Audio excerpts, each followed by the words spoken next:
Give him a shout of praise.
Yesu Kristo akumama.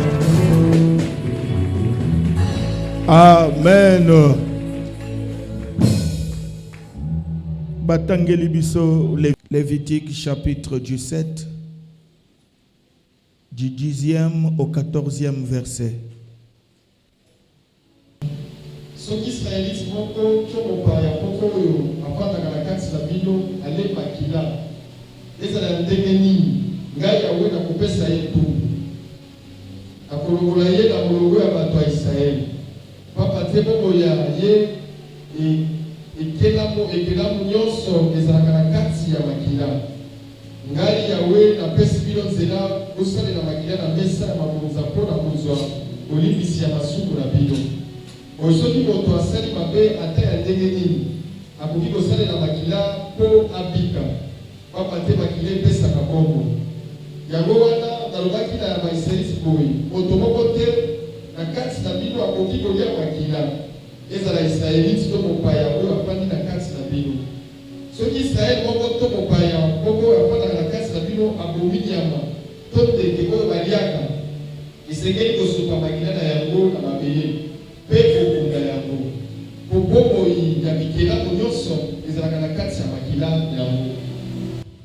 Merci.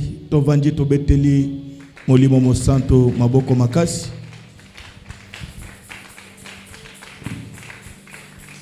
Na pesi Nzambe merci parce que asepeli ko batela yo na bomoi.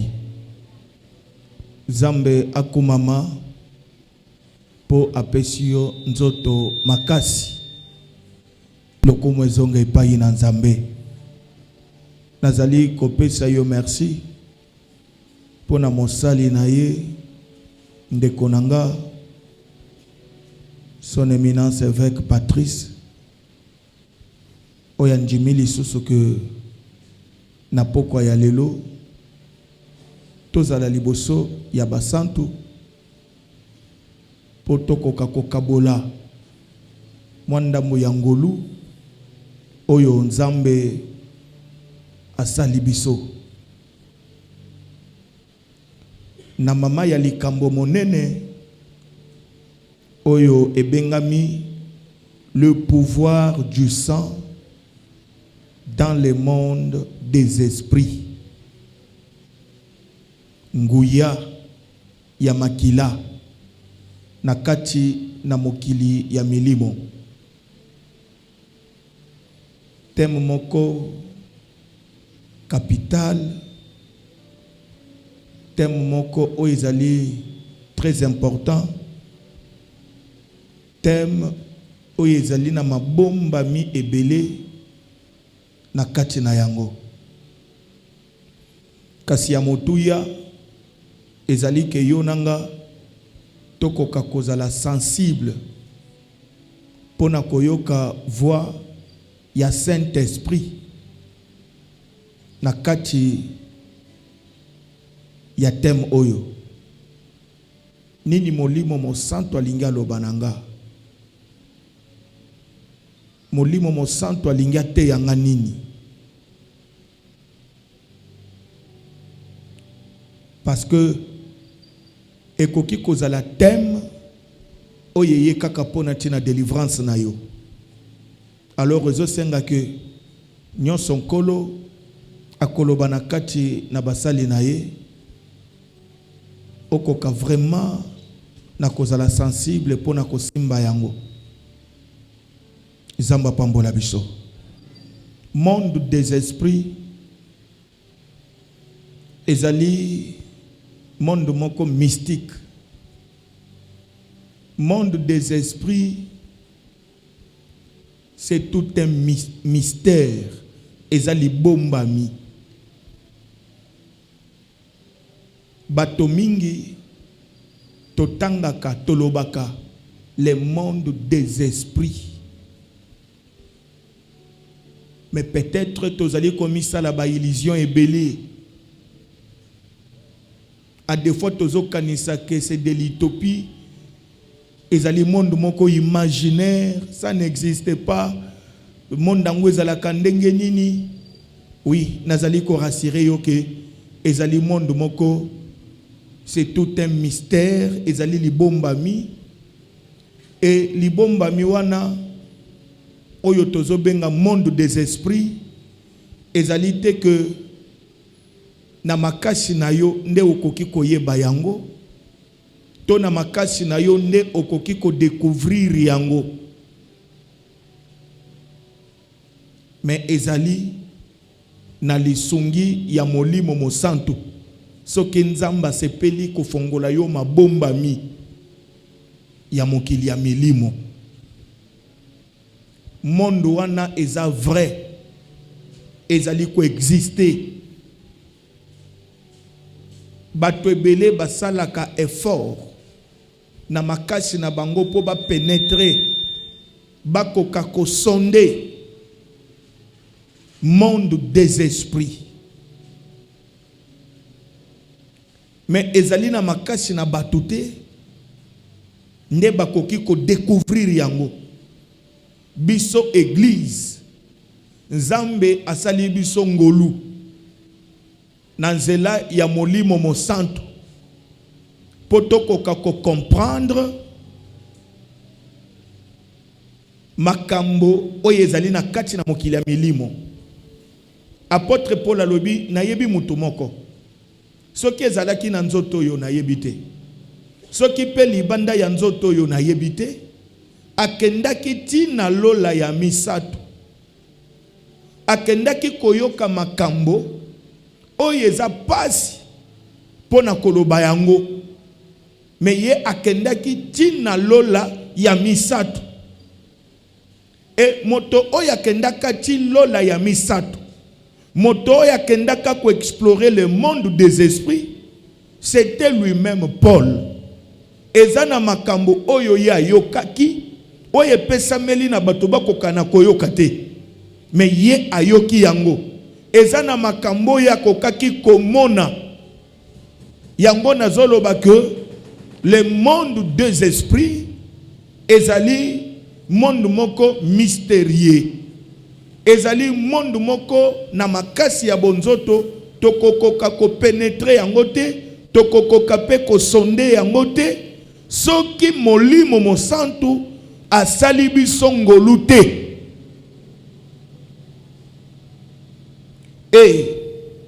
Na kati na monde yango tozali na deux puissances.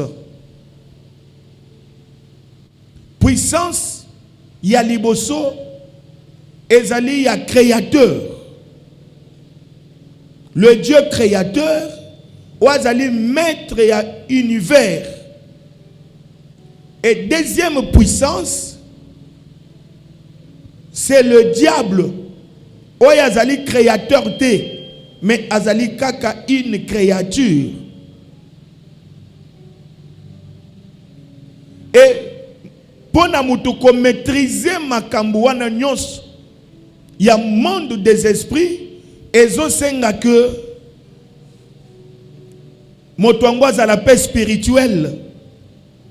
Parce que musuni ya makila to musuni na makila ekokokate kosimba makambo molimo. Eza difficile na moto ya mai na makila akokana ko comprendre makambo ya molimo. Esengeli tolobela makambo lokola oyo. C'est parce que monde spirituel, ton monde des esprits, yangonde ezalaka na pouvoir likolo ya monde matériel. Yangonde ezali na pouvoir likolo na monde physique. Yangonde ezali ko influencer. Alors ceux qui na kati na monde des esprits, tozo comprendre makambo te, tozo comprendre ba principe te. Et kozale la biso difficile poto koka kotombo la mutu et kozale la biso difficile poto koka ko s'en sortir na ba réalité musus sur la terre. Alors il est très important ya yonanga to koka na ko comprendre mokili obazo benga mokili ya milimo, parce que ngai nazondima que uta déjà ozali na kati na église oyo ozali susu musuni na makila kakate, mais ozali un homme spirituel, tu es une femme spirituelle. Kolo apesa yo mapapu mibale ya mpongo ya otambola kakaka na mokili ezomona na te, mais ozala pena makoki ya ko pénétrer monde spirituel, parce que makambo nyonso tozoluka ezalaka nango, mais pour un temps ezalaka caché. Mais ezali caché wapi? Dans le monde des esprits. Alors, tango zana makoki ya ko naviguer monde des esprits, au cause la peine na makoki ya ko contrôler le monde matériel.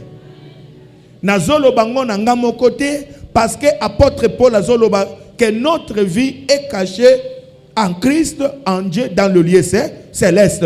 Mais ce que luki lieu céleste wana, ozali likolo nzeta mangate, ozali likolo nzeta kokotite. Mais bazolo bakendenge tovandiao tozo tambola na biso na mokili, mais notre vie n'est pas sur la terre.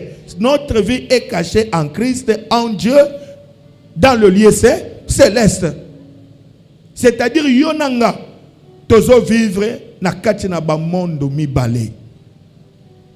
Oza spirituel, ngai nazali spirituel, et prière nanga koleke zali que tokoka kozala plus makasi dans le monde des esprits, alors et qu'on permettre biso que le monde matériel tokoka ko maîtriser yango sans problème. Chikanzambe yampo ichela amemayo na dimension supérieure. Apesa yo mapapo mibale ya bampongo mibale, ozala na makoki ya komona oyo miso ya bato nyonso emona kate, ozala na makoki ya koyoka oyo matoyi na bato nyonso eyoka kate. Yokandenge apôtre Paul azali koloba. 1 Corinthiens chapitre 2, verset 9 à 11. Pasteur Pathieu. Kasi esalami ndenge komama makambo moto moko te amona to ayoka. Oyo moto moko te akanisa. Nzambe asia bongisa yango pona batu oyo balingaka ye. Alléluia. Biso tozali nde batu oyo Nzambe ayebisi sekele na ye. Ezali molimo mosantu moto alakisi biso yango. Molimo atala kamakambo nyonso. Ata makanisi ya Nzambe oyo ebombama. Point versé. Alléluia. Kitali susu muke. Pamba te moto moko te akoki koyeba motema ya moto mosusu. Bobele molimo ya moto wana nde ayebi yango. Ndenga moko pe bobele molimo ya Nzambe. Moto ayebi makanisi ya Nzambe. Alléluia. Balobi lokole komama makambo yo miswe monate litoyi eyokate. Mais Nzambe na bolingo na ye asepeli kolakisa yango epai na biso. Kati na bato nani akoki koyeba makanisi ya mutu? Ezali kaka molimo ya mutu. Molimo ya mutu ekoyeba makambo ya bato. Mais molimo ya Nzambe yenda yebi kosonde, yenda yebi profondeur ya makambo na bonzambe. Yango nazondi make moto nyoso oazali baptisé na Saint-Esprit. Saint-Esprit akotika ye na vie moko ya likolo te, mais akomema ye na profondeur. Parce que molimo mo santu oyazo sonde bozindo profondeur ya bonzambe, ayebi makambo nyonso, ayebi kaka ya bonzambe te, ayebi même ya satana, ayebi même ya bandoki. Azana makoki ya kozwa yo, komema yo na profondeur. Na tina ke okoka na ko comprendre oyo bazobenga mokili ya milimo. Et nazondi make 7 semaines makambo nyonso tozoloba awa kozela te bamema yo na mapapu bapumbwa na yo, mais ndenge toza awa ezali na ba grand secret oyo déjà yo ozali komemama dans la profondeur. Kola pambola biso. Parce que toza déjà na kati na conseil. Et le Saint-Esprit nous enseigne. Azomema biso na profondeur. Et na lingi to retenir que nyonso eza spirituel et koki kozala kaka invisible te. Eza na oyo pe ezali visible mais eza spirituel. Je m'explique. Bible lobi boye 1 Corinthiens 10 que na lingi te bozala na ignorance que batata na biso bango nyonso bazalaki na nse ya lipata pe bakati saka mer rouge balobi baliaka aliment spirituel na désert kola pambo na biso baliaka man. Que Dieu vous bénisse. Mais apôtre Paul azobenga yango aliment spirituel. Et alobi, il buvait dans un rocher spirituel. Rocher oyezalaki kolanda bango. Et Paul a interprété alobi, rocher wana ezalaki Christ. Yango zomona ko eloko mosusu oyeza spirituel et koki kozala invisible te, mais à cause ya pouvoir divin oyo elatisami eloko wana est censé kozala une chose ordinaire parce que le divin ezali ko se servir na yango. Pourquoi na kekuna? C'est parce que na lingi na loba likambo etali ya makila. Le pouvoir du sang. Le pouvoir du sang. Makila est visible. Est visible. Mais Zambazo yebisa Israël boy. Ezala yo. Ezala étranger. Oya kovanda. Na mboka na yo. Soki abomi nyama, to abomi nde, alia kaka musuni, bomeka kosimba makila te. Bosimba makila te, bolia makila te. Donc awa makila est comme une chose sacrée. Oyo Israël akoki ko badine te. Akoki ko sakana na ngote. Alobi nyonso akolia makila akozala retranché na kolongola ye. Pourquoi? Nzamba zoloba ke na kati na makila ezali mai oyo tomonaka ya rouge te. Awa nzambe ye moko azali kwe azoloba que le sang c'est la vie. Makila eza bomoi. Alobi bomoi ya ekelamu nyonso evandi na kati na makila. Donc kolia makila toko sakana na makila ezali ko sakana nde na bomoi. Soki basengi makila basengi nde bomoi. Alors nzamba lobi ke bokoki kolia yango te. Bokoki komeka te.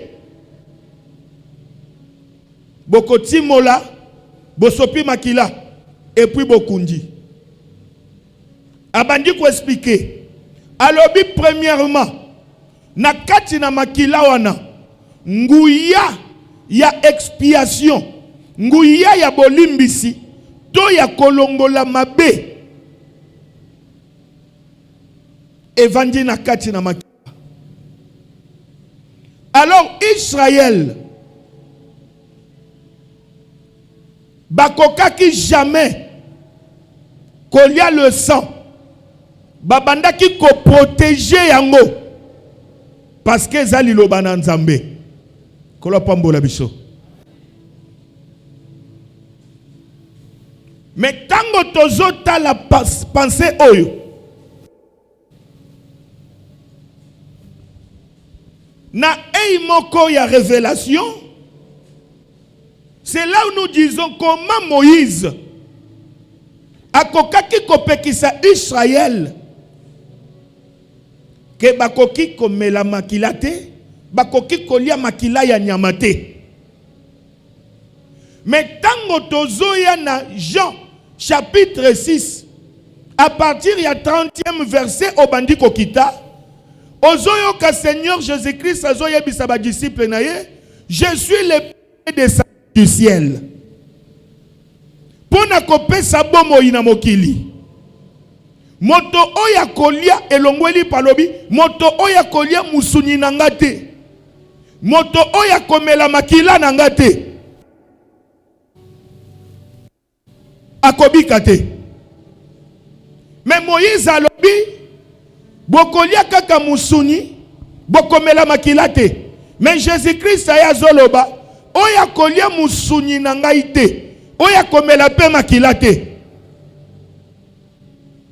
Zambe na likolo pambola biso. Yango tozali kokende ko comprendre que tango Moïse azali kopekisa Israël bamela makila te, balia makila ya nyama te, tozali ko comprendre que la loi de Moïse ezalaki na makoki te.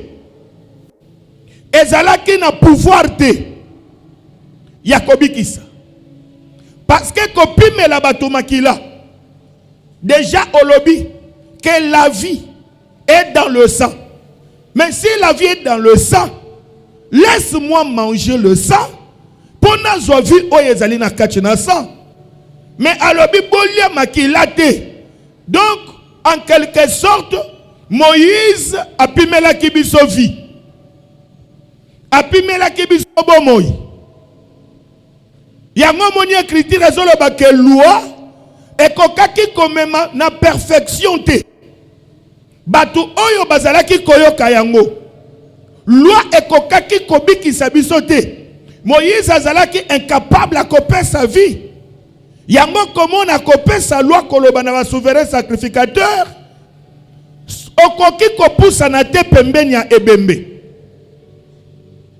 Mais nganga na nzambe yenda za réponse, yenda za solution. Mais Moïse a pekisi ba sacrificateur.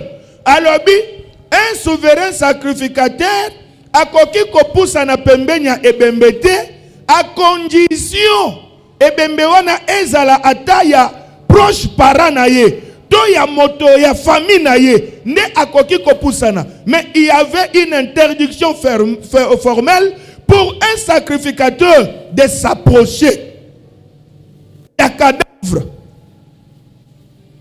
Yango koki ko condamné batoyo bamona ki jeune homme oya bimaki na Jérusalem azokende na Jéricho oya zalaki surchargé na baku.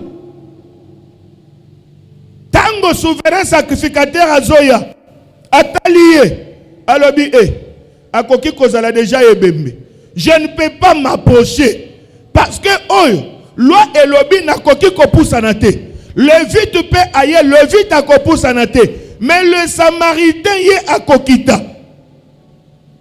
Le Samaritain akokita likolo ya cheval, le Samaritain akopusa na pembeni ya mutu wana azalaki tabase, akosokola bapota na ye, et puis akomatisa ye na monture na ye.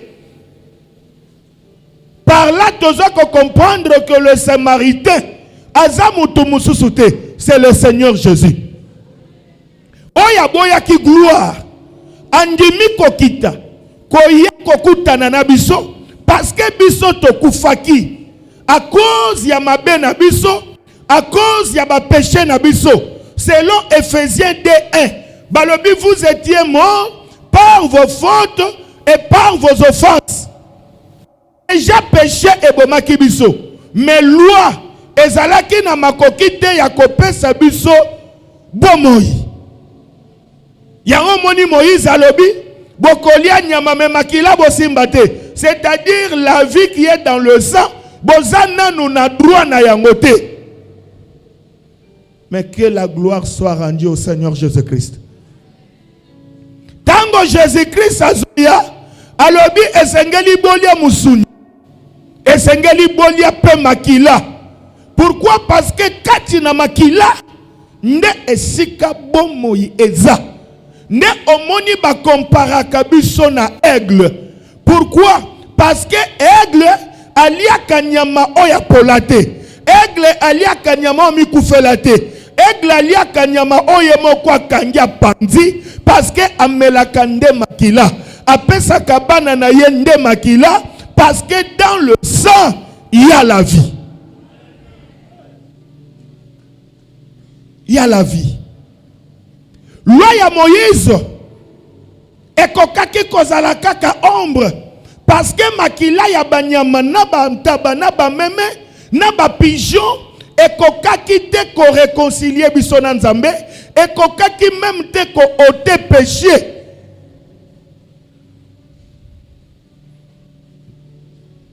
Mais makila moko oyezo ganga koleka makila ya Abel. Soki makila ya Abel eyokisaki mongongo,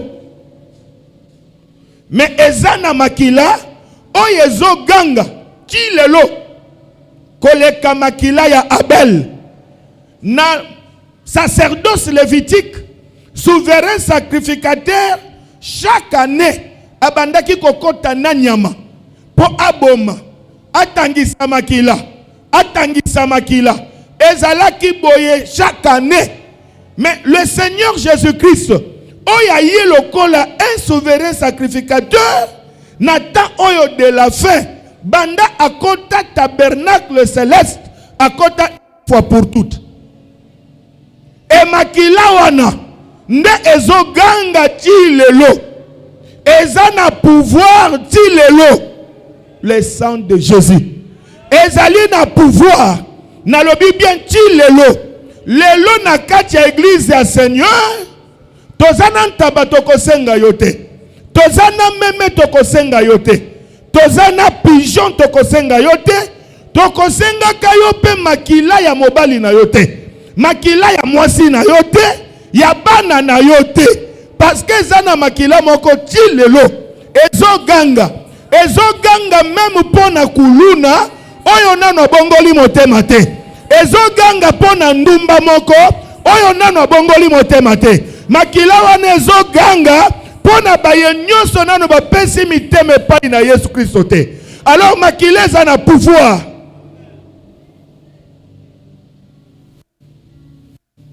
Le pouvoir du sang. Kolopombo la biso. Ah, nalingo supporter biso. Kolopombo la biso. Ngai nande kona ngai totambola kalokola Saul na Jonathan. Alléluia. Yazana mopanga na ye, ngana zana mopanga na ngai. Tango yazo kende, yazo mona deja bananye sengeli afongola. Kolopombo la biso. Tango ngai nazoya na doctrine. Alors ce qu'on comprendre bisote ayi kozala problème na yo. Kolopombo la biso. Ah, il faut comprendre biso.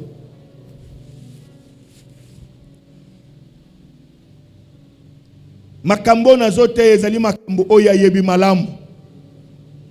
Mais ce qui a telemi koloba plus azali komona ke sengeli mutu moko vi na ye kangolama. Que Dieu vous bénisse. Alors ngatango nazotelema nazomona ke sengeli mutu moko avanda. Hein? Ngana yepo mutu moko asala nini? Avanda. Oza la JTT. Ome makamema makate. Parce que ezana bato bazo luka makambo kili. Nazo ndima ke makila nyonso ezana pouvoir. Mais na yebisio makila ya Jésus. Eza makila ou eleki ba makila. Eza makila ou ezali likolo ya ba makila nyonso. C'est pourquoi tango akoti na mokili. Alobi tu n'as voulu ni offrande, ni sacrifice, mais tu m'as formé un corps. Jésus-Christ alobi olinga lisusu mibomate. Olinga lisusu mbeka ya kotumbate. Mais osalanga nzoto. Nzoto ya Jésus eye ko remplacer. Eza substitut. Eye ko remplacer makila ya bangombe. Eye ko remplacer makila ya bameme. Eye ko remplacer makila ya bantaba. Alobi olinga ka lisusu mibomate. Olinga lisusu pembeka moko te. Ezali na offrande ou koleka offrande ya Christ te. Alors makila ya Jésus et cependant une fois pour toutes, mais ti lelo makila wana ezana pouvoir. Bato bakende ba sacrifier na ba loge magique pona kolongola yo na mosala yo zana mutoko sacrifier te. Makila ya mwana na ye ekoleka makila ya Jésus te. Makila ya mwasi na ye ekoleka Jésus te. Ata baye bazoluka yo na ndenge nyos bakende ba offrir bana na bango, mais yo rien qu'avec le sang de Jésus. Rien qu'avec le sang de Jésus. Tika makila wana ganga na libota na yo, eganga na ndeko na yo, eganga na bureau na yo, eganga na auditoire, eganga partout ça. Que le sang de Jésus-Christ crie. Ce qui Abel, un homme né de la femme, a crié Nzambayoki. À combien plus forte raison, makila ya Jésus, azalaki sans défaut, wazalaki na lisumute, makila wane ganga pona faveur na yo. Oh bien aimé tika ko? Tika. Moïse alobi balia nyama me balia makila te, parce que la loi ne pouvait pas nous sauver. Loi ezalaki incapable à couper sa vie. Mais Jésus-Christ c'est yenda yena vie. Il y a une Bible ezali koloba. La loi a été donnée par Moïse. Mais la grâce et la vérité. Et yena kachena Jésus Christ. Qu'est-ce qu'on entend par la grâce? La grâce c'est la manifestation de l'agneau. Agneau oazala qui prédestiné avant la fondation du monde. C'est ça cette grâce-là. Et grâce soit n'ayé que s'est manifesté en Jésus-Christ. Oh, na Égypte, probablement, et bongaki agneau azala immolé. Azala agneau ya inane. Azala agneau oyazali sans défaut. Bazwa makila ya agneau wana. Batia na lento. Pourquoi? Parce que le sang a le pouvoir. Il y a quoi empêcher ange. Il y a colère. Ange de la mort. Akoka kokotate. Nandako yaba hébreu. Ce qui aya moni makila. Akimi mopanzi. Akoki ko touche ndako nate. À cause ya pouvoir ya sang. Oh. Lelo agneau pascal nabiso. C'est le Seigneur Jésus. C'est pourquoi l'apôtre Paul a lobby et pas à l'église à Corinthe. Christ, notre Pâque, a été immolé. Donc Jésus-Christ, yende azali Pâque nabiso. Yango moni mokolo Jean-Baptiste a moniye. Alors voici l'agneau de Dieu qui ôte le péché du monde. Or cet agneau azalaki na inane et inane c'est la grâce. Alors le lot makila ya Jésus na vie nabiso na bandeko nabiso et qu'on permette un ange en colère à s'approcher. Dieu respecte le sang. Alléluia.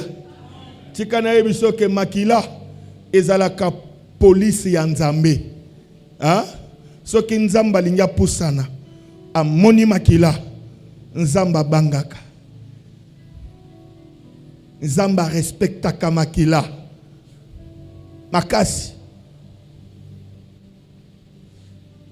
Rahab la prostituée na kati na Jéricho. Ayambi les deux espions.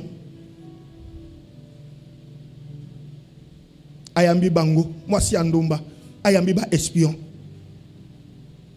Alobi na kolali sebino na chambre te. Bo matana esika likolo.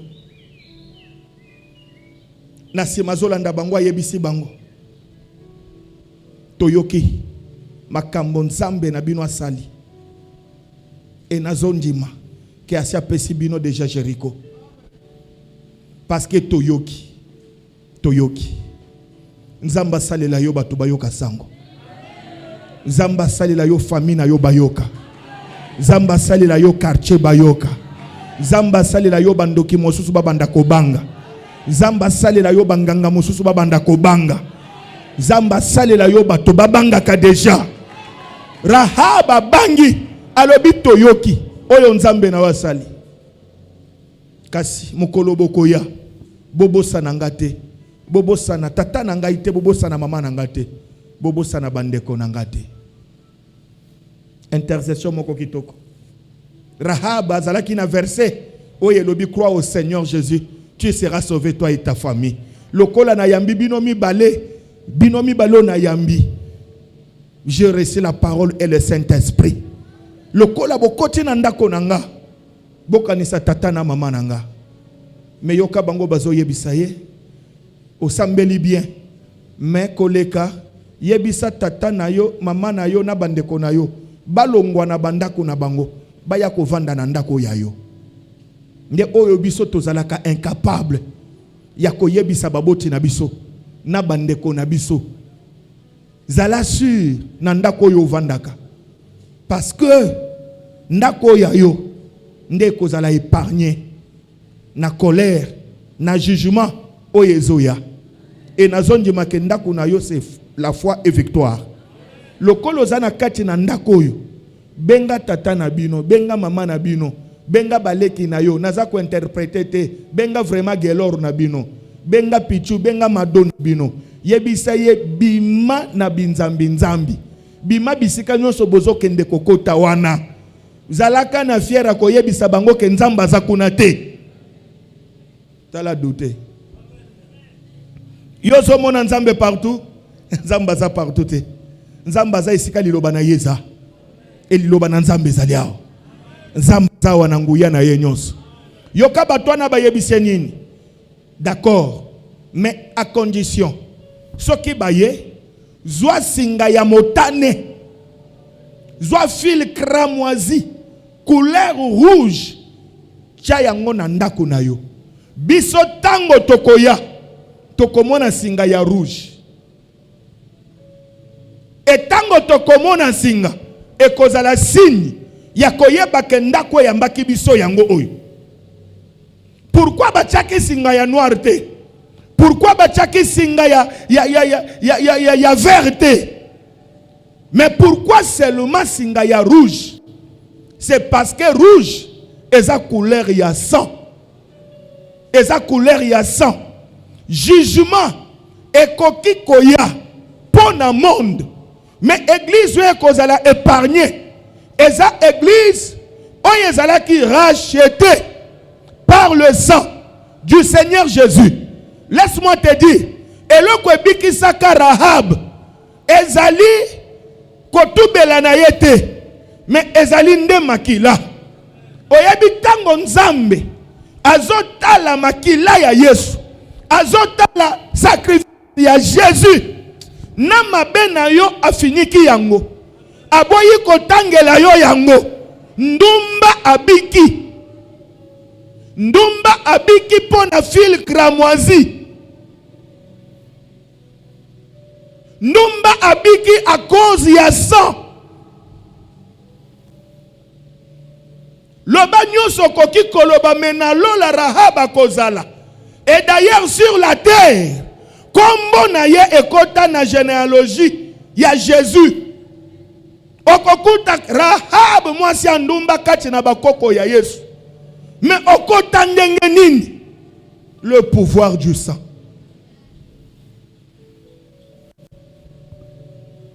Tango bazoya bamoni singa ya rouge, bako détruire ndako Rahab te. Mais Jéricho mobimbezala qui détruit.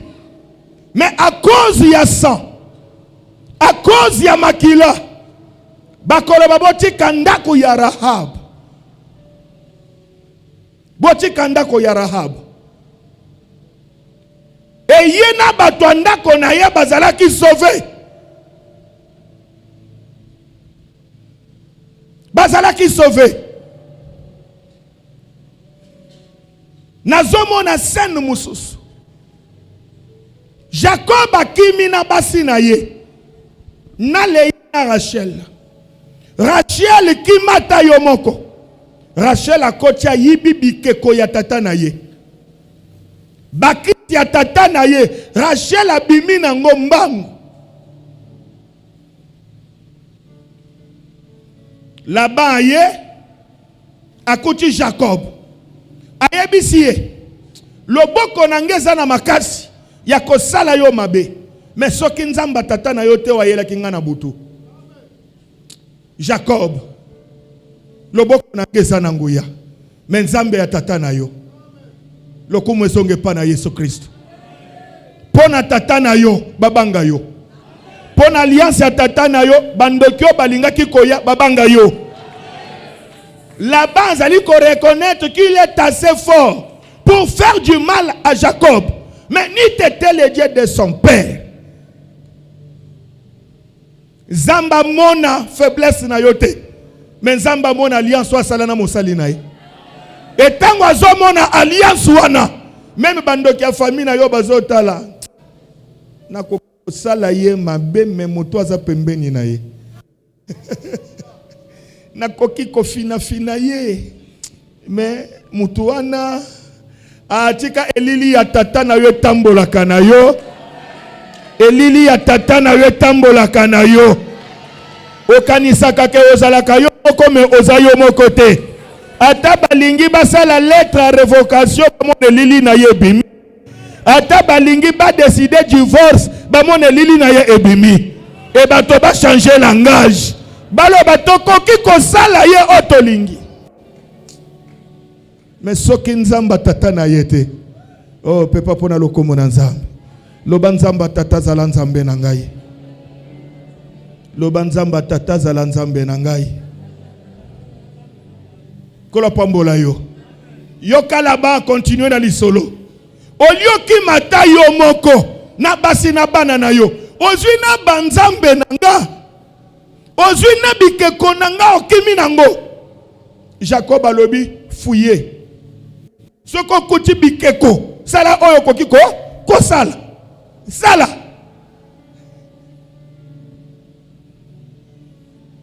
Là-bas ya koti na ndako Leya. Abandi ko tombole loko moko moko. Aluki luki na ndako Leya.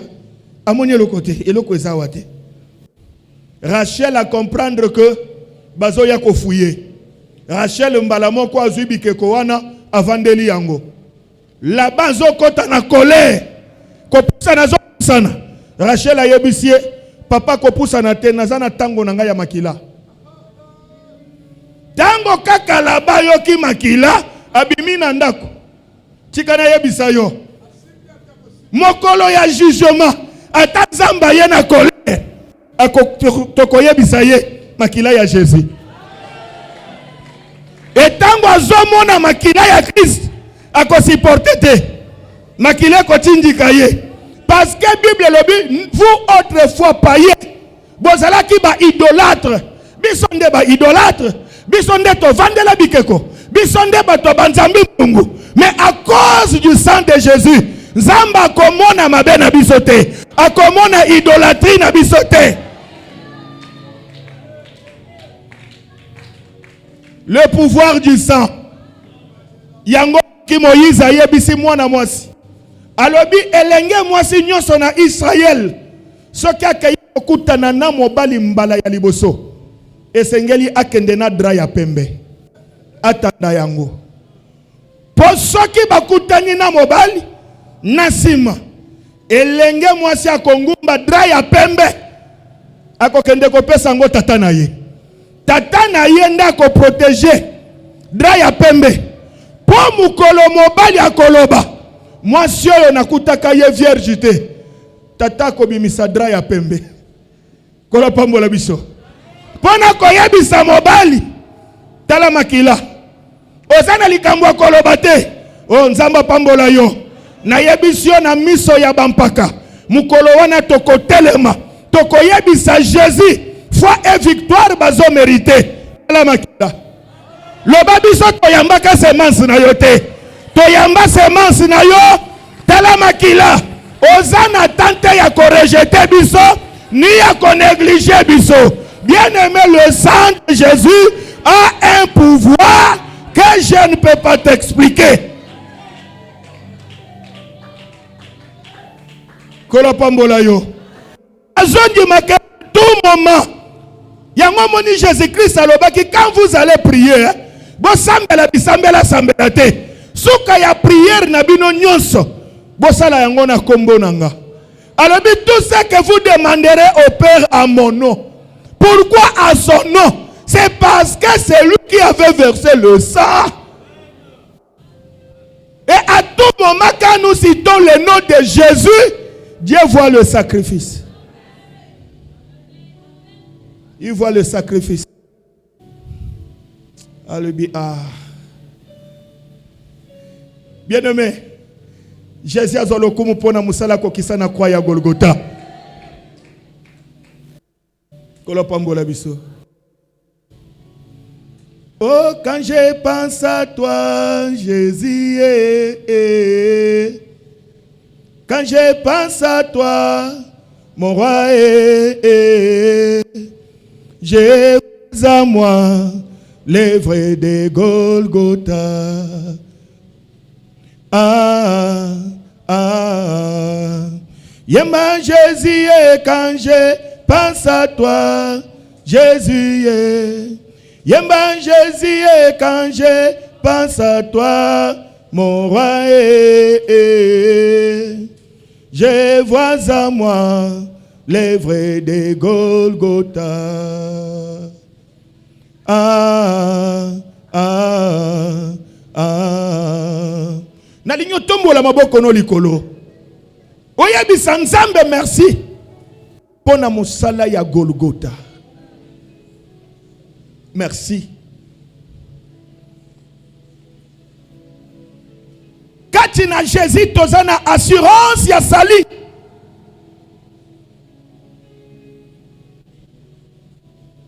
Ndoki nini akokatisa makila ya Yesu? Nganga nini akokatisa makila ya Yesu?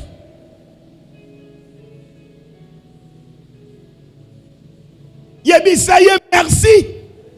Pona musalo kokisa na Golgotha. Tobanji ko prier, alléluia.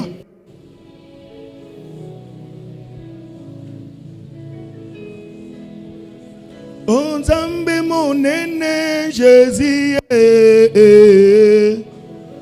o kufelinga yo papa, ponga inabika Nzambe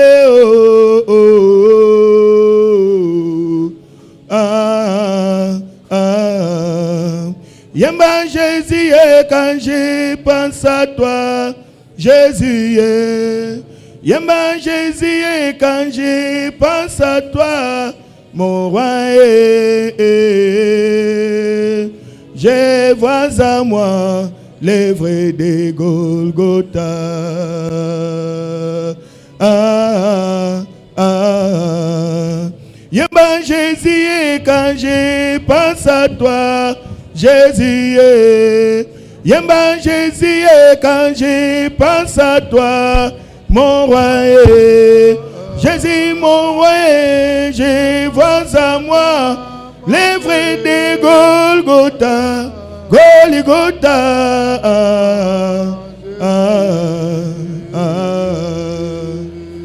On Nzambe bolingo Jésus, makasi abapetuye Jésus, babwake lyoso yi Jésus, babeti ofimbo papa, ponga inambika Jésus,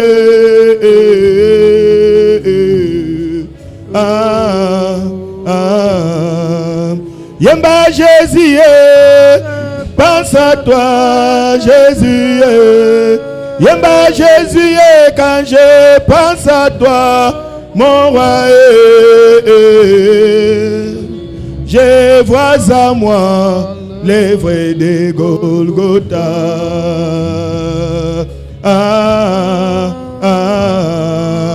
Yemba Jésus, pense à toi Jésus, Yemba Jésus, quand je pense à toi, mon roi, et vois à moi les vrais de Golgotha.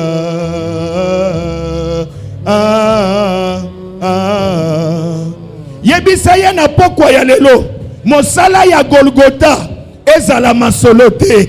Yebisa Seigneur, je vais voir dans moi, dans mon travail, dans ma famille, l'œuvre que tu avais accomplie. Parce que tu avais dit ce jour-là que tout est accompli. Seigneur, accomplis toutes choses dans ma vie, dans ma vie, dans ma vie.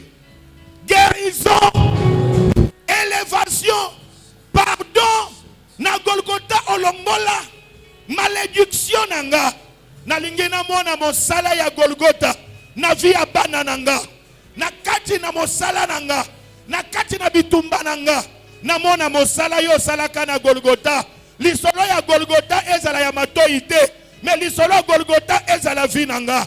Est-ce qu'on koki ko sambela lokola mutu na bomoi? Est-ce qu'on koki ko matana kati na prier que l'œuvre de Golgotha soit manifeste? Que l'œuvre de Golgotha est là dans nzoto na yo. De karia manago, de fadariasha, yeska mani kontarabosha, yeska tarabosa. Alléluia. Oh da fadume, koria boshe keraso. Alléluia. Merci Seigneur Jésus. Merci Seigneur Jésus. Merci Seigneur Jésus. Alléluia. Oh, vends à moi les vrais de Golgotha.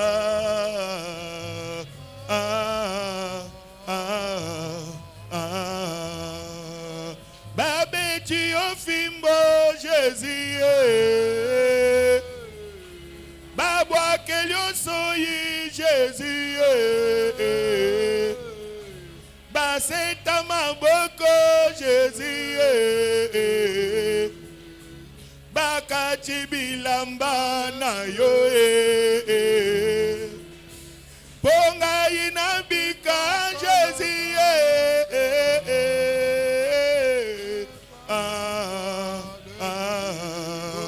Yemba Jésus, quand je pense à toi, Jésus. Yemba Jésus, quand je pense à toi, mon roi.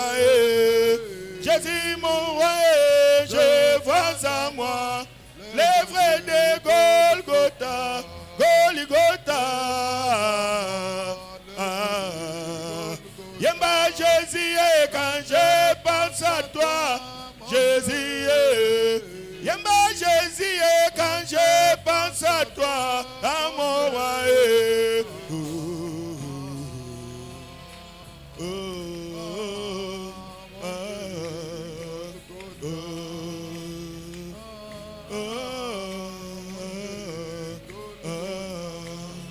Kolo Yesue kumisa manayo. Oh Yesue Yahweh sanjola manayo. Olo Yesu kumisa mana yo. Alléluia. Basantu bakoyemba Alléluia. Oh bana bakoyemba. Papa pona gloire à kombo na yo, gloire à mutute. Pesa lo kumu na kombo na yo, poto jalinza. Merci Jésus. Oh, alléluia. Alléluia. Oh, bana bakoyemba. Na bakoyemba. Alléluia. Bana bakoyemba. Alléluia. Oh, bana bakoyemba. Oh, Yesu yo malamu. Alléluia. Nganga ya mayele yo, alléluia. Lingenda ya alona yo, alléluia. Ilamba ya efode, alléluia. Bana banko yemba, alléluia. Oh bana banko yemba, alléluia. Oh bana banko yemba. Mana kurasa Yoda fada sheka lora boseka imedi kotere boseka rabasu gegaria manu kontere meni yadoro. Amen. Let's go to Mary Father. Beta maboko.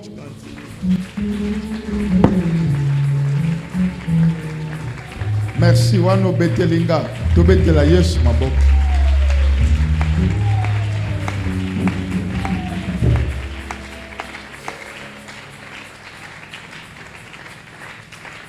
Docteur, merci, que Dieu vous bénisse. To bénir Nzambe, to pambo le docteur na offrande la mission d'acclamation.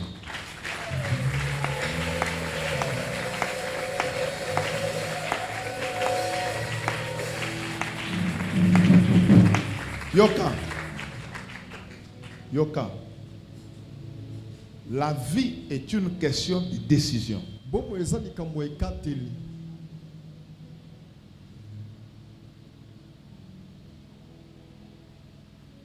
Il dit, je mets devant toi le bien et le mal. Mais je te commande de choisir le bien. Il met le bien et le mal. Il met la vie aussi et la mort. À toi de choisir. Tout ce qui nous est enseigné ici est utile.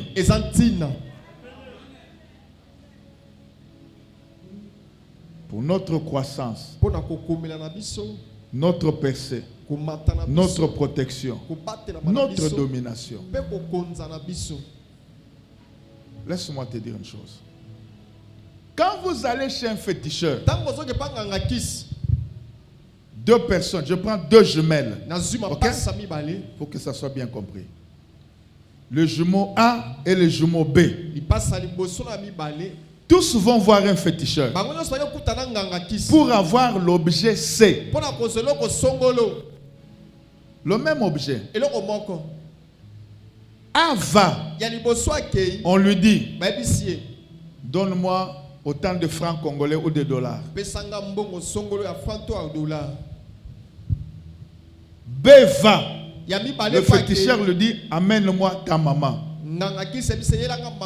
Je te pose la question. Ne demande pas de chercher dans la Bible. Selon Yo, qui signe kotosa? Oyo ba peseli mutu to ba peseli mbongo. Pardon? N'a changé. Ok batumi bale ba mapas. Ba ke panganga. Ayebisio pone loko zoluka pesanga sosoto taba me mususu baibisi pesanga yi mutu kisi nini ekotos. Le sacrifice à faire dépend de ce que l'on veut avoir. Si c'est la vérité, vous dites amen, j'avance. Docteur, c'est ça? Deuxième chose, la sanction à subir dépend etali de la gravité de la faute. makasi ya likambo esalami. Il y a des fautes Ezala ba faute pour mosusu lesquelles on va blâmer seulement. o bakogangela kaka. Il y a des fautes Ezala ba faute pour mosusu lesquelles on va vous donner une mise à pied. o bakofadisa yo. Il y a des fautes Ezala ba faute pour mosusu lesquelles vous aurez une servitude pénale, 6 mois ou 1 année en prison. o bakokatole tumu tango moto. Mais il y a des fautes quand vous les commettez. mosusu On doit vous tuer. Ezali ba bomo kaka. C'est la gravité de l'acte Ezali likambo qui monene détermine la sanction. ndeza kotalisa etumbu okozwa. La Bible dit, Bible ezoloba l'âme qui pêche, molemo za c'est seul qui mourra. yango nde kokufa. Alors que Jésus, Yesu quand il vient tango aye pour sauver, mpona il ne kobikisa peut pas sauver akokobikisa sans se faire un soki akomi avec moko celui te, qui doit sauver. nawe osengela bikisa. S'il se fait un, Soki bakomi moko c'est qu'il devient pécheur. akomi mosusu. S'il se fait un, Soki akomi moko il devient pécheur. akomi mosusu. Et la justice Mpe boyengebeli de Dieu voudrait ya Nzambe qu'étant elingi, devenu pécheur, moto akomi il mosusu, doit mourir. esengeli akufa.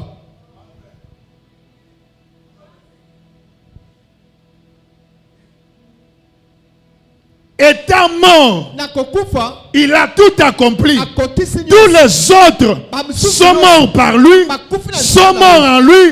Voilà pourquoi nous qui avons suivi Jésus, nous ne pouvons plus mourir pour une faute, pour un péché, parce que Jésus a payé. afuta talo.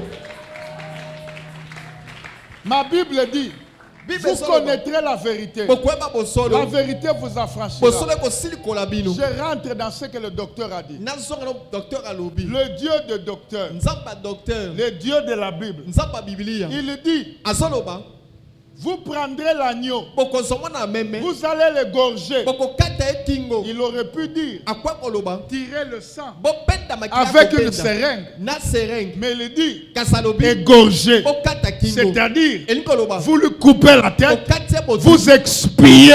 bokati motu.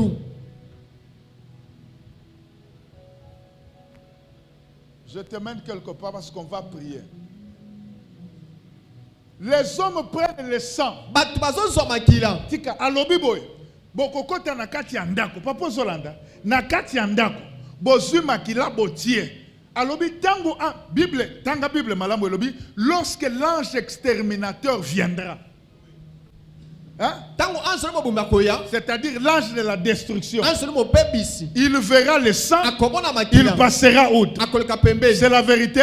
bosolo Vous avancez dans le verset. okobi mwa mosika Il dit maintenant, azoloba quand sika je viendrai, ntango nakoya je verrai le sang, akomona je makila passerai. nakoleka Cela veut dire, elingi koloba Dieu nzambe peut venir akoki comme aye. un ange exterminateur Lokola anzeli pour mobomi t'attaquer. mpona kobundisa Voilà yo. pourquoi tala ntina il a attaqué Moïse. abundisa Moïse Mose. était à un endroit.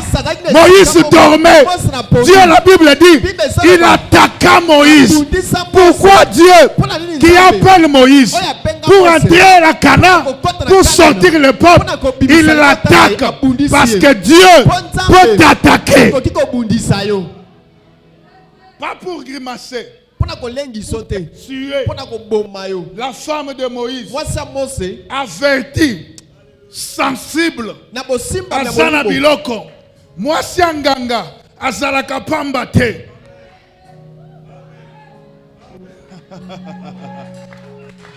Lama shakaraba sukamaya. Mwasi ya nganga azangaka dozi ya bonganga te. Kurama kuraba ya sakapayanos. Alléluia. amen. L'église comme épouse de Christ Église ekola mwasi ya Kristo a la grâce qui est sur Jésus. eza na ngolu eza likolo na Yesu Ce qui est à l'homme, oyo eza ya il mobali dépose dans la femme. azokitisa likolo Ce qui est à Jésus, oyo eza na likolo il ya Yesu dépose dans l'église. eza likolo ya Église. Voilà pourquoi Yango la ntina, femme de Moïse mwasi ya Mose se réveille. alamuki L'homme ronfle, lobala azoli na pongi pousse là-bas. Il prend les pieds aimés. Oh, la femme dit, Okiangarie, talaye kunandenga zako baloka. La femme se lève. mwasi Elle alamuki prend seulement le couteau. azwi Elle mbeli fait la circoncision de l'enfant. akati ngenga ya mwana J'ai deux choses à dire. nasabi eloko mbala koloba La première, ya liboso Épouser une femme à cause de sa spiritualité et non à cause des rouges à lèvres et make-up. Amen.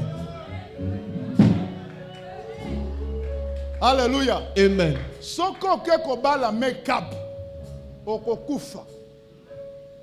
Bible lobby, 2 valent mieux que 1. Si l'un tombe, l'autre le relève. Mais oyo ke kobala obali make-up. Moi si na yo, Bible alingaka te. Abandi tongo, azana Facebook, Twitter, WhatsApp, midi, poko, manzake zakaka, frère, osali fausse affaire. Si vous avez un peu de verset, qu'on divorce, kanga mutema. Boye bisa frère, kanga mutema. Qui est soit koya. Ce qui est soit yete. Kanga mutema soka kozwata ya avant bongo corriger. Mais bato bope ba umelaka. Donc mona kaka mwana mobile azako konda. Yangana soko tuni mutu marié commence à valoir un peu bien quand tout n'était qu'est-ce qui ne va pas. Poison risque yebi sobo ozanga moyen kolala. Loba amen bien. Amen. La deuxième chose, Dieu vient. Il n'a pas eu peur de Moïse. Il n'a pas eu peur de la femme. Ce qui arrête Dieu, c'est le sang. Dieu avait besoin de voir le sang. J'ajoute une chose. Quand Dieu t'attaque, présente-lui le sang. Dis-lui au Père, j'accepte que tu es tout puissant. Mais regarde d'abord ça. Quand Dieu regarde, sa toute puissance est neutralisée. Dieu est neutralisé par le sang de l'agneau. Je veux dire à quelqu'un, aucun malheur ne s'approchera de ta maison à cause du sang. Laisse-moi dire, tu ne mourras pas parce qu'il y a le sang. Je veux dire à quelqu'un, ça ne sert à rien de prendre l'effigie de quelqu'un, mettre à la tête, mettre à la porte. Non, quand tu fais dormir, dis oh là-bas chaka. Je prends le sang de Jésus, je me cache. Alléluia. Quand tu sors, tu vas aller au marché. Tu n'as pas besoin de prières kilométriques. Tu dis Père, je prends le sang. Je me couvre. Alors quand Dieu viendra pour attaquer ceux qui sont dans le même véhicule que toi, à cause du sang, il attendra que toi tu descendes. Alléluia. Amen. Alléluia. Amen. Déclare 3 fois sang. Amen.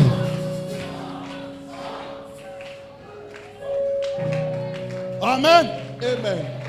Deuxième chose, ne l'oublie pas. Dieu dit, quand l'ange exterminateur viendra, l'ange de destruction, il viendra, il verra le sang, il passera outre. Ça veut dire, il ne va même plus regarder. Il ne va pas toucher. Il a besoin de voir le sang. Pourquoi? Parce que le sang est un signe. Et le sang parle. Je ne parle pas de quoi ou quel signe. Mais je dis d'abord sang. Laisse-moi te dire, Masuma Misusezo soit battu. Parce que vous êtes à découvert. Les militaires comprennent. Vous êtes à découvert. Vous n'êtes pas caché. Alors les balles des ténèbres vont vous atteindre. Docteur, je vais te dire, un jour, nous allons avec des frères en brousse. Pendant que nous prions, c'était trop sombre. On n'avait pas de bougie, pas d'allumettes. On a seulement la foi. Les oreilles de l'esprit s'ouvrent.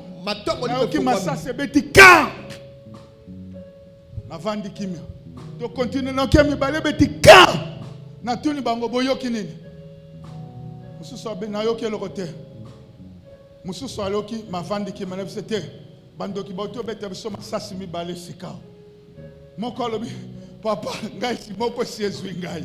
Alléluia. Bona nini azalaki a découvert. Je veux te dire liwa ya mbula oyo koya na famille na bino na 2024. ekosimba yo te. Amen. Oyo za caché. Amen. Nalobi oza caché. Amen. Laisse-moi te dire, dans le bureau, j'ai dit au docteur, le sang, c'est aussi la généalogie. Si c'est vrai, tu dis Amen, j'avance. Alléluia. Amen. Je te donne deux choses. Ma Bible dit ceci. Élisée maudit Géasi. Il dit la lèpre de Naaman s'attachera à toi et à ta postérité. Cela veut dire, ça s'attache à toi. C'est la contingent. Et à ta postérité, ça te dit, ça devient héréditaire. Ça se transmet dans le sang. Mais écoutez-moi bien. Cela ne veut pas dire que si on prend ton sang ou le sang de ton enfant, on transfuse quelqu'un d'autre qui n'est pas dans ta généalogie et qu'on soit été. Et si tu na généalogie na yo, cela veut dire malédiction wana et longue na niveau ya contingent et qu'il na un système héréditaire. Ndebo batu misusu bavandi awa. Na famille na bino bolexaka 60 ans, c'est une prouesse. Et ça, les Kambo Makila. Mais nous pouvons changer les codes ce soir. Je sais que tu pries, mais nous pouvons changer. Écoute-moi bien. Moutou avant de na piscine à Bethesda. Akoka ki ko sauter abeti plongeon na mai. Akobika te. Pourquoi? Et ça ka piscine on a guérison ya kama akobika te. Ata bazue babwa ki akobika te. Parce que pour abika, il faut anja kitaningis. Ba verset musu soit to réciter na ndako ko salate. Il faut na moment neti oyo baningisi yango. Ce soir, un ange de Dieu a bougé l'eau. Amen. Un ange de Dieu a bougé l'eau. Amen. Il a bougé l'eau. Amen. Il a bougé l'eau. Amen. Il a bougé l'eau. Amen. Il a bougé l'eau. Amen. Il a bougé l'eau. Amen. Il a bougé l'eau. Amen. Je me tiens devant toi. Du haut de ce tapis rouge, symbole du sang de l'agneau. Du haut de ce tapis rouge, symbole de l'autorité divine, symbole du pouvoir divin. Je me tiens devant toi, comme la bouche autorisée. Je lève ma main. Je déclare et je décrète. La mort qui évolue dans votre famille au travers de sang ne t'atteindra pas. Amen.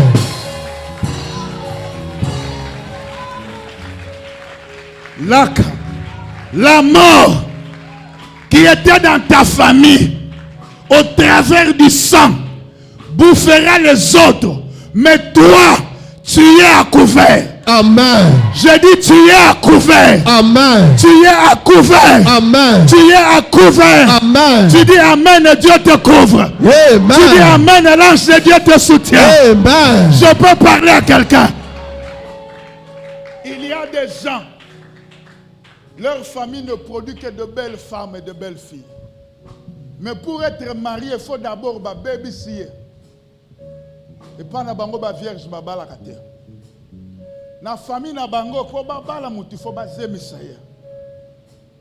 Eza lokole lamba ya friperie. Ya ballon. Faut mundela lata. Soka bae plan.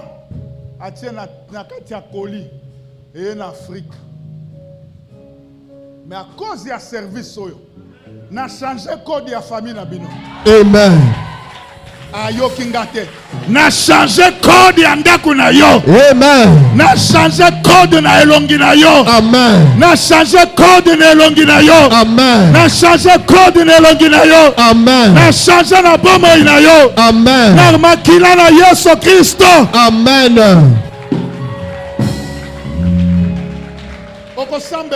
Laisse-moi déclarer. Le docteur dit une chose qui m'a fait mal.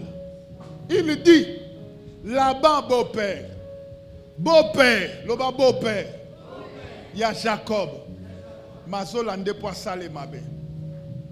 C'est que ma famille me sousse, bango baselaka, babokilo po basala bango mabe.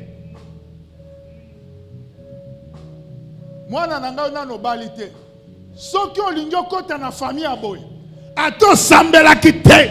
L'ange de Dieu à qui j'appartiens t'apparaîtra. Il te parlera.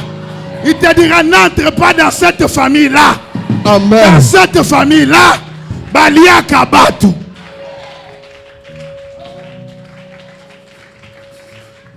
Alléluia. Si par hasard, au kotaki déjà le col à Jacob,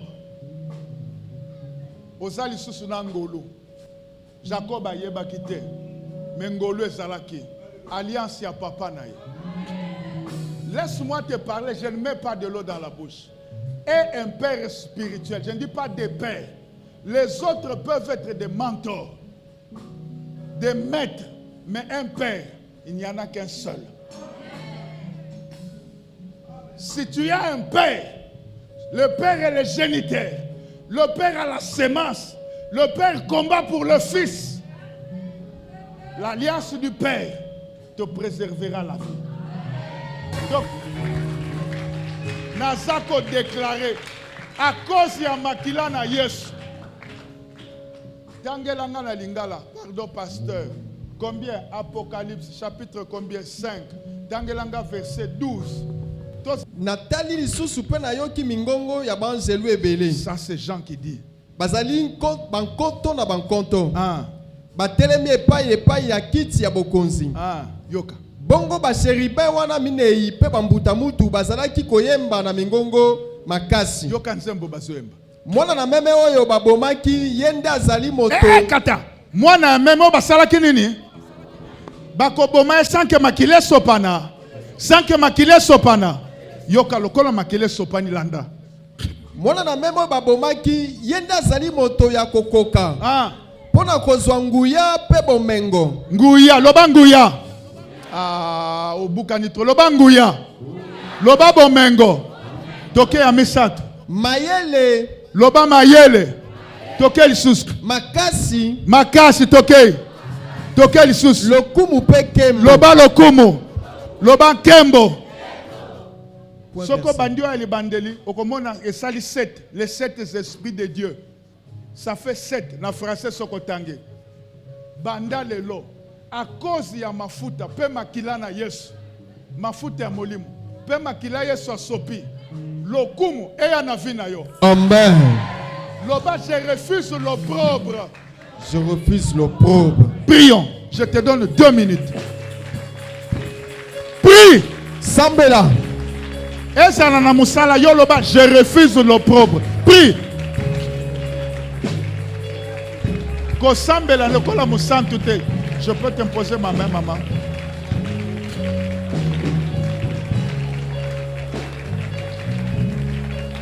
Prie. Bête à ma boko, prie. Que Dieu t'aide. Au nom de Jésus. Prie.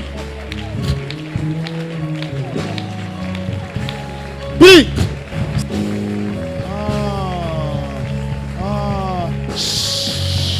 Merci. L'orientation divine est bonne. Sambela boye. Na kombo na Yesu. Ngai Patrice Mpoichela uche kombo na yo. Nazo bundisa nguya nyonso ya makilo eza na kati na ngai. Kosakana te na peso 3 minutes. Fais-le de tout cœur. Après c'est moi qui prends la relève. Prions.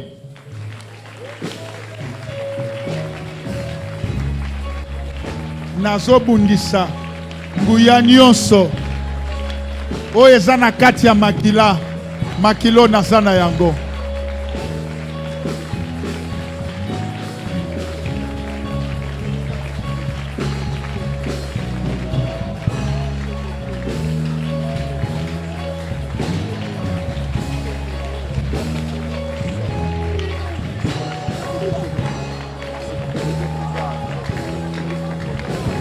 Que Dieu te bénisse.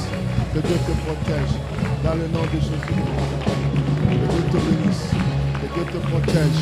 Dans le nom de Jésus. Nguya nyonso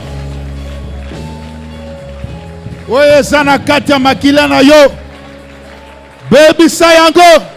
Nguya oyo ezotambola na makila na yo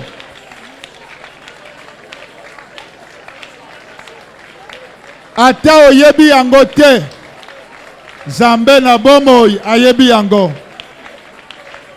Kwesa yango na kombo na Yesu Kristo. Na kombo na Yesu qui donne le meilleur des amen. Totelemi biso banso pona ko déclarer longo. Biso banso muto avanda te. D'abord, tu bete le molimo mo santo maboko makasi. Biso banso to tele. Na yokite telema beta maboko. Amen. Nguya nyonso ezalaki ko atteindre vie na yo. Na nzela ya makila ozana yango. Nguya wana eza détruite. Amen. Pesa me na motema no mobimba. Okoyoka ndenge okoki koyoka soki tokomi na problème na yo okel bimi. Po Yesu azana bomoy. Amen. Amen ndi kolobe sala mabongo. Soki na nzela ya makila na bino. Mort précoce ezalaki. Mais na nzela ya alliance oyo. Pe service oyo. Mort précoce wana likolo na yo elongwe. Amen. Nalobi elongwe. Amen. Nalobi elongwe. Amen. Nalobi elongwe. Amen. Soki na nzela makila bozalaki na yango. Bozana genre to type ya maladie oyo eliaka bato. Na nzela ya service ope alliance oyo. Pe na nzela makila na Yesu. Bokono ena elongwe na makila na yo. Amen. Ah, nalobi elongwe. Amen. Nalobi elongwe. Amen. Nalobi elongwe. Amen. Nalobi elongwe. Amen. Nalobi elongwe. Amen. Na kombo na Yesu. Amen. Soki nguya ya freinage, nguya ya botutu, ezalaki ko toucher vie na yo, na nzela ya makila ozana yango, na modir nguya wana. Amen. Nalobi na modir yango. Amen. Pe na renverser yango. Amen. Na renverser yango. Amen. Na renverser yango. Amen. Na renverser yango. Amen. Tombola loboko ya droite. Loba Saint-Esprit. Loba Saint-Esprit. Je me déconnecte du sang ancestral. Je me déconnecte. Moi, Patrice Mpoy Tchela, fils de Boniface Tchibouy et de Charlotte Moisa, je me déconnecte. Je me déconnecte.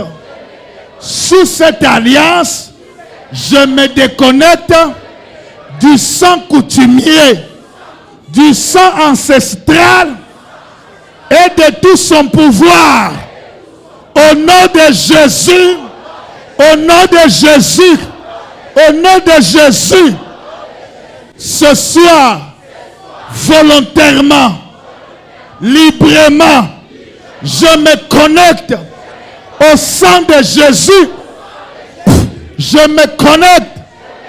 Amen le devant. Au sang de Jésus. Je me connecte au sang de Jésus. Sang de la nouvelle alliance. Sang de la délivrance. Sang de la longévité. Sang de miséricorde. Sang de rachat. Sang de purification. Je deviens une propriété exclusive de Jésus-Christ. Je deviens une propriété. Faites vite. L'Obama casse. Je deviens une propriété exclusive de Jésus-Christ. Je deviens une propriété exclusive de Jésus-Christ. La puissance de Dieu, la puissance de Dieu, la puissance de la délivrance qui opère par le sang de Jésus te touche maintenant. Amen. Te touche maintenant. Amen. Je dis, elle te touche maintenant. Amen. Je dis, elle te touche maintenant. Amen. Elle te touche maintenant. Amen. Et vous savez, Dieu peut vous appeler. Nzapa kwa Mais bengi la puissance du sang familial nguya makia libota peut s'opposer. ekoko telemela Take it. yamba. Je parlais d'elle par l'esprit. Vous l'amenez. Dieu l'a appelé. nzamba bengi Mais ce qu'elle voit dans le son oyo amonaka na kati ya est bandoto différent de ce que Dieu dit. ekesena oyo nzamba Est différent azoloba de ce qu'elle croit. ekesena oyo Est différent azondima de ce qu'elle croit que Dieu fera. ekesena oyo andimi oyo nzamba Amène-la sur akosala ma chair. Pourquoi? mpo na nini Parce que le sang qu'elle porte, mpo makili c'est azotambola un nzoto sang na ye souillé. eza makili eza na Un sang mbindo qui la combat makili et ezobundisa qui combat ceux qui sortent de ses entrailles. ezobima na kati ya libumu na ye Vepaya takaya.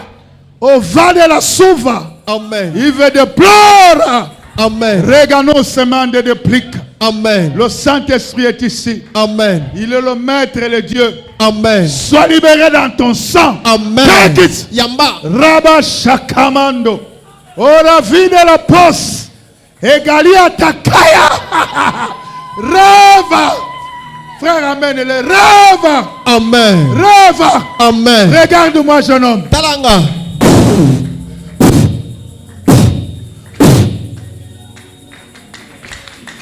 Lama Kayaba. Oria Kayaba.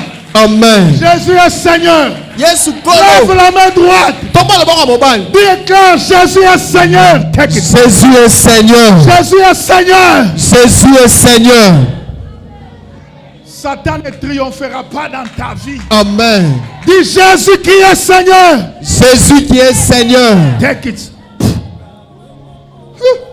Rava. Enalitane lotaya kaba. Onitani notome indali atakaya. Take it. Jésus-Christ est Seigneur. amen Je menace tout esprit qui est dans le sang, qui te pourchasse amen et qui te combat. amen Écoute, car nous sommes connectés au sang pur. Le sang de la nouvelle alliance, c'est le sang de Jésus. amen Nous appartenons à une nouvelle alliance. amen Alliance de Jésus. Nous amen devenons une propriété privée. amen Satan ne peut pas nous toucher. amen La mort ne peut pas nous arracher. amen Parce que Jésus est roi. amen Holy Ghost, Holy Father, Holy Spirit. Qu'elle porte le pagne, qu'elle passe. Comment aux sambela? Mais ce qu'on a dit na bouton sur mon biloko mabe, c'est que malgré qu'il me sente na yo, makile lo bibi soto zaliao. Écoutez-moi, yoka à partir de demain, kobanda lobi chacun de vous apporte sa bouteille d'eau. mutu na mutu amemi molangi na Mais mai vous n'allez pas l'utiliser. okosalela yango te Je la bénis demain ce jeudi. na pambola yango lobi Béni mokolo ya vendredi. minei na pambola yango mokolo ya Vous mitano allez l'utiliser le dimanche. bokosalela yango mokolo eyenga Vous verrez ce que Dieu est capable de faire par bokomona l'esprit. oyo nzambe aza na makoki ya kosala Soko liaki eloko na butu, okosanza na moi, amen ekobima. amen Toza ya nzambe, amen yo poza ya nzambe. amen Satan n'a rien à te réclamer parce que Jésus, mfumo wa banjelo. amen Loba mfumo wa banjelo, fumwa banjelo ni wa bansantu.